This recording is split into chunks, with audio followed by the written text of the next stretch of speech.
तो दोस्तों, ये कहानी दिल्ली की सबसे अमीर और खूबसूरत औरत, जिसके पति ने उसे 6 साल से छुआ तक नहीं था, और एक कबाड़ी की है। ये कहानी आपको बहुत पसंद आएगी, इसीलिए इस कहानी को पूरा सुनिएगा। सान्या की उम्र अभी 35 साल की ही थी, लेकिन लगता था जैसे वह अब भी कॉलेज गर्ल हो।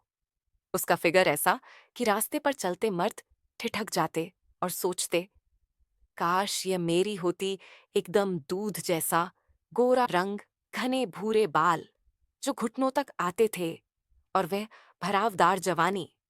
उफ्फे ऐसी थी कि उसे देखकर बूढ़ा भी जवान हो जाए, लेकिन यह सब चमक उसे बाहर से देखने पर लगती थी। अंदर से सान्या बिल्कुल खाली हो चुकी थी। शादी को 10 साल हो गए।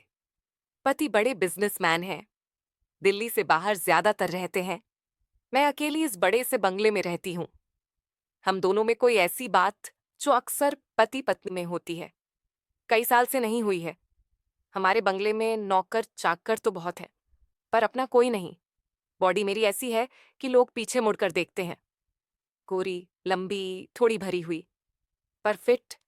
मैं खुद को अच्छे से संभालती हूँ। जिम जाती हूँ, योगा करती हूँ। कपड़े भी ऐसे पहनती हूँ कि घर में भी लगे जैसे कोई पार्टी चल रही हो। सिल्क की साड़ियाँ, डीप नेक ब्लाउज, कभी कभी घर में ही शॉर्ट ड्रेस। मुझे पता है कि नजरें कहाँ कहाँ जाती हैं, पर मुझे कोई फर्क नहीं पड़ता। मैं अपनी जिंदगी अपने तरीके से जीती हूँ। अब यह कहानी मेरी और काये और हमारे मोहल्ले के एक कबाड़ी की है। उसका नाम है बिल्लू। उम्र करीब 38। मैं घर की छत पर शाम के थी। नीचे गार्डन में माली काम कर रहा था, पर ऊपर सिर्फ मैं थी। हवा चल रही थी। मैंने हल्की सी साटन की नाइट गाउन पहनी थी जो हवा में उड़ रही थी। तभी नीचे से आवाज आई, मेम साहब, मेम साहब। मैंने झांक कर देखा। बिल्लू नीचे खड़ा था। उसके हाथ में पुराना लोहे का एक बड़ा पंखा था। बोला, मेम साहब, आपके यहाँ पुराना सामान निकला है क्या? अखबार, बोतलें, लोहा पीतल, कुछ भी। मैं ऊपर से ही बोली, हाँ है ना, नौकरों से पूछ लो। पर वो बोला, मेम साहब आप खुद देख लो ना, अच्छा रेट दूंगा। मुझे नहीं पता क्यों मैं नीचे उतर आई। गाउन हवा में लहरा रहा था। मैंने सोचा, चलो थोड़ा टाइम पास हो जाएगा। मैं उसके साथ गोदाम की तरफ चल दी, जहां नौकरों ने पुराना सामान रखा था। बिल्लू आगे आगे चल रहा था। मैं पीछे उसकी कमीज पीठ से चिपकी हुई थी। पसीने से मसल्स साफ दिख रहे थे। मैं मन ही मन सोच रही थी, कितना ताकतवर लगता है ये आदमी। गोदाम में पहुंचे। वहां ढेर सारा कबाड़ पड़ा था। पुराने फर्नीचर, लोहे की रोड्स, बोतलें, अखबार के बंडल। बिल्लू ने एक बड़ा सा लोहे का बॉक्स उठाया और बोला, मेम साहब ये देखो, इसमें पुरानी चाबियां हैं, शायद आपके काम की हो। मैं पास गई। बॉक्स भारी था। उसने आसानी से उठा लिया। मैंने झुककर देखा। झुकते वक्त गाउन का पल्ला थोड़ा नीचे सरक गया। मुझे लगा उसकी नजर वहां गई, पर मैंने कुछ नहीं कहा। मैंने चाबियां देखी, बोली, ये सब पुरानी है, रख लो। फिर वो एक पुरानी लकड़ी की कुर्सी उठाकर लाया। बोला, मेम साहब बैठो ना, गर्मी बहुत है। मैं बैठ गई। कुर्सी थोड़ी पुरानी थी, बैठते ही चरमराई। मैं हंस पड़ी। बिल्लू भी मुस्कुराया। उसकी मुस्कान में कुछ था थोड़ा शरारती सा। वो मेरे सामने घुटनों के बल बैठ गया सामान छांटने। उसकी आंखें मेरी टांगों पर रुक रही थीं। गाउन थोड़ा ऊपर चढ़ गया था। मुझे अच्छा लग रहा था यह ध्यान, क्योंकि मेरे पति तो मुझे कभी उसे निगाह से नहीं देखते थे। वह हमेशा बाहर के काम में बिजी रहते थे। उसका इस तरह देखना मुझे काफी अच्छा लगा। हम काफी देर बातें करते रहे। वो बताया कि वह अकेला रहता है, बीवी बच्चे गांव में हैं, महीने में एक बार जाता है। मैंने अपनी बातें बताई कि अकेलापन कितना लगता है। वह सुनता रहा, बीच बीच में मेरी आंखों में देखता। उसकी आवाज भारी थी, पर बातें बहुत साफ। फिर उसने एक पुरानी पीतल की सुराही दिखाई। बोला, मेम साहब यह बहुत कीमती है, पुराने जमाने की। मैंने छूकर देखी, ठंडी थी। बोली, यह तो बहुत भारी है। वो हंसा। मेम साहब भारी चीजें उठाने की आदत है मुझे। मैंने भी हंसकर कहा, हाँ दिख तो रहा है। बातें चलती रहीं। धीरे धीरे शाम हो गई। मैं उठी तो बोली, अच्छा बिल्लू अब चलती हूँ, जो सामान लेना है ले लो, पैसा बाद में दे दूंगी, वो बोला। मेम साहब, पैसा क्या रखा है? आपका सामान मेरे लिए कीमती है। मैं मुस्कुराई और घर चली आई। रात को बिस्तर पर लेटे हुए सोच रही थी। कितना अजीब लगा, आज इतने दिन से देखती थी उसे, पर आज पहली बार बात हुई। उसकी आंखें याद आ रही थीं। अगले कुछ दिन वो रोज आने लगा, कभी अखबार लेने, कभी कभी बोतलें, कभी पुरानी मैगजीन। हर बार मैं खुद ही बाहर निकल जाती, नौकरों को बोल देती कि मैं संभाल लूंगी। हम गोदाम में बैठते, बातें करते। वो मुझे पुरानी चीजों की कहानियां सुनाता।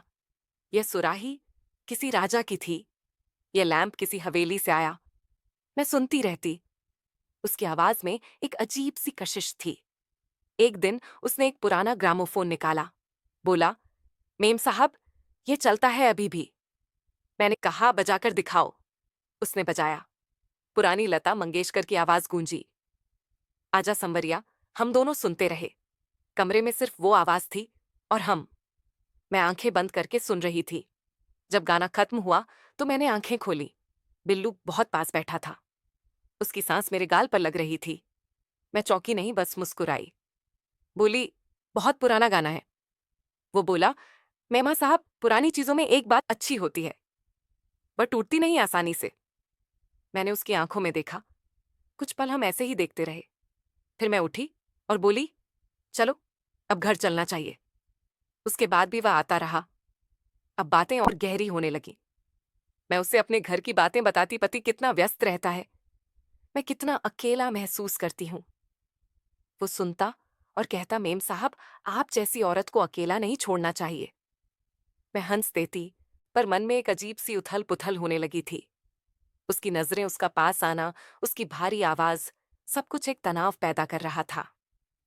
एक दिन उसने मुझे एक पुरानी चांदी की पायल दिखाई। बोली, मेम साहब, ये आपके पैर में बहुत अच्छी लगेगी। मैंने हंसकर कहा, पायल तो मैं पहनती नहीं।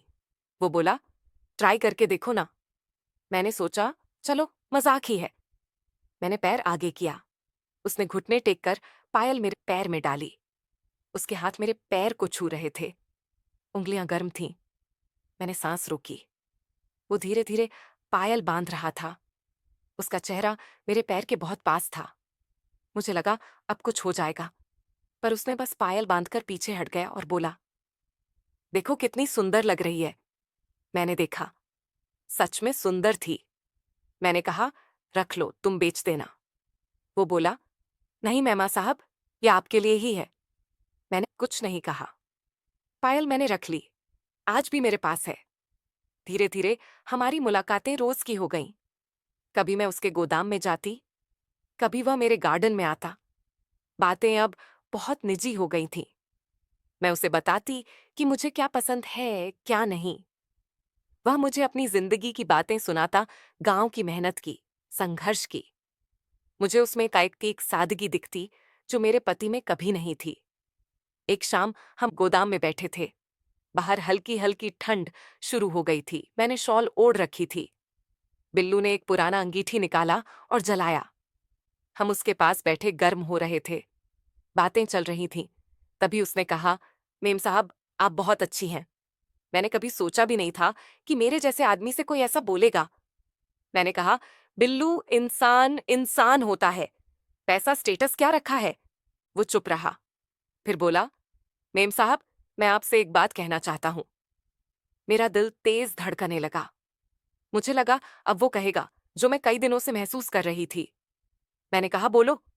वो बोला, मेम साहब, मैं आपके यहाँ का सारा पुराना सामान मुफ्त में ले जाया करूंगा। आप बस मुझे इतना ही कहती रहो। मैं हंस पड़ी।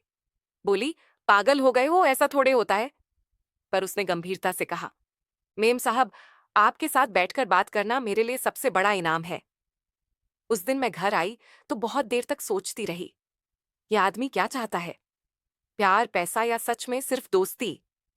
मुझे समझ नहीं आ रहा था, पर मुझे अच्छा लग रहा था या कशमकश। फिर एक दिन कुछ ऐसा हुआ जो सब बदल गया। मैं गोदाम में गई थी। बिल्लू कुछ परेशान सा था। मैंने पूछा, क्या हुआ? वो बोला, मेमा साहब, मेरी माँ गांव में बहुत बीमार है, पैसे नहीं हैं इलाज के।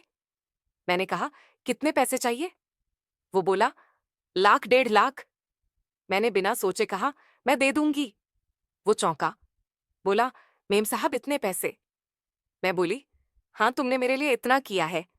उसने मेरे पैर छू लिए, बोला, मेम साहब आप देवी हो। मैंने उसे उठाया, बोली, ऐसा मत करो।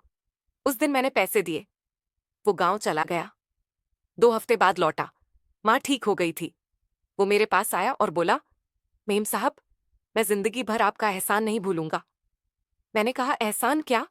बस खुश रहो। उसके बाद हमारी बातें और गहरी हो गईं। अब वह मुझे अपनी हर बात बताता, मैं उसे अपनी हर बात। हम एक दूसरे के सबसे करीब बन गए थे, पर कभी उस रेखा को पार नहीं किया जो दोस्ती और कुछ और के बीच होती है। आज कई महीने हो गए। बिल्लू अब सिर्फ कबाड़ी नहीं, मेरा सबसे अच्छा दोस्त है। वो मेरे घर आता है, चाय पीता है, बातें करता है। मैं उसके गोदाम में जाती हूँ, पुरानी चीजें देखती हूँ। लोग क्या सोचते हैं मुझे नहीं पता, पर मुझे पता है कि हमारे बीच जो है वो बहुत खूबसूरत है। एक साफ गहरा रिश्ता। बिल्लू ने मुझे सिखाया कि जिंदगी में सबसे कीमती चीजें पैसे से नहीं खरीदी जाती। और मैंने उसे सिखाया कि अमीरी सिर्फ बैंक बैलेंस में नहीं होती। आज भी जब वह आता है, हम घंटों बैठकर बातें करते हैं, हंसते हैं, पुरानी यादें ताजा करते हैं। और मैं जानती हूं कि यह रिश्ता हमेशा ऐसा ही रहेगा, सारमा, और बहुत खास। बस यही थी मेरी और बिल्लू की कहानी। अगर तुम्हें अच्छी लगी तो मुस्कुरा देना, और अगर नहीं लगी तो भी मुस्कुरा देना, क्योंकि जिंदगी में मुस्कान सबसे सस्ती और सबसे कीमती चीज है। धन्यवाद। एक दिन सान्या और बिल्लू गोदाम में बैठे पुरानी यादें ताजा कर रहे थे। बाहर बारिश हो रही थी, अंगीठी जल रही थी, और माहौल वैसा ही शांत गहरा था जैसा हमेशा होता था। बिल्लू अचानक चुप हो गया। उसने एक पुराना लकड़ियों का छोटा सा डिब्बा निकाला जो धूल से ढका हुआ था। बोला, मेम साहब यह मैंने कई साल पहले एक हवेली के कबाड़ से लिया था। अंदर कुछ पुराने कागजात और फोटो हैं। आज पता नहीं क्यों खोलने का मन किया। सान्या ने मुस्कुराकर डिब्बा लिया और खोला। अंदर कुछ पीली पड़ चुकी तस्वीरें थीं। उसने पहली फोटो उठाई। एक नवविवाहित जोड़ा दुल्हन, बेहद खूबसूरत, दूध जैसी गोरी, घने भूरे बाल, ठीक वैसी ही जैसी सानिया बचपन में थी। दूल्हा एक जवान, सांवला, ताकतवर लड़का, जिसकी आंखें बिल्कुल बिल्लू जैसी तेज थीं। सानिया की सांस रुक गई। उसने फोटो पलटा। पीछे हाथ से लिखा था, राकेश और संगीता, शादी की तारीख 15 मार्च 1990। राकेश, वो नाम सान्या के पति का असली नाम था, जिसे वह बिजनेस के बाद कभी इस्तेमाल नहीं करता था। और संगीता सान्या की मां का नाम था, जो सान्या सिर्फ 5 साल की थी तब एक कार एक्सीडेंट में मर गई थी। पिता ने कभी दूसरी शादी नहीं की और सान्या को अकेले पाला। सान्या ने कांपते हाथों से बिल्लू की तरफ देखा। बिल्लू भी फोटो देख रहा था। उसका चेहरा सफेद पड़ गया था। ये ये मेरी मां है, सान्या की आवाज फटी। और ये मेरे पापा। बिल्लू ने सिर झुका लिया। उसकी आंखें नम थीं। धीरे से बोला, मेम साहब, नहीं बहन, मैं राकेश का पहला बेटा हूं। गांव में पैदा हुआ था, मां के साथ रहता था। जब मैं 8 साल का था, पिताजी दिल्ली आ गए, बड़ा बिजनेस शुरू किया, मां को छोड़ दिया। मां ने मुझे बताया था कि पिताजी ने नई जिंदगी शुरू की है, नई बीवी के साथ। मां गुजर गई तो मैं अकेला दिल्ली आ गया, कबाड़ का काम शुरू किया। कभी हिम्मत नहीं हुई कि आपके पिता से मिलूं। बस दूर से देखता रहता था, ये बंगला, ये दुनिया, और आपको। सान्या की आंखों से आंसू बह रहे थे। वो फोटो सीने से लगाए बैठी थी। सालों का अकेलापन, वो सारी गर्माहट जो बिल्लू से मिली थी, सब एक पल में बदल गया। बिल्लू, या अब सही नाम बिलाल राकेश चौहान, बोला, मैंने कभी नहीं सोचा था कि आप मेरी सगी छोटी बहन निकलेंगी। मैं बस आपको देखकर मां की याद आती थी, इसलिए पास आता रहा। सान्या ने उसे गले लगा लिया और खूब रोई। पहली बार उसे अपना खून का रिश्ता मिला था, वह सगा बड़ा भाई, जिसके बारे में उसे कभी पता ही नहीं था।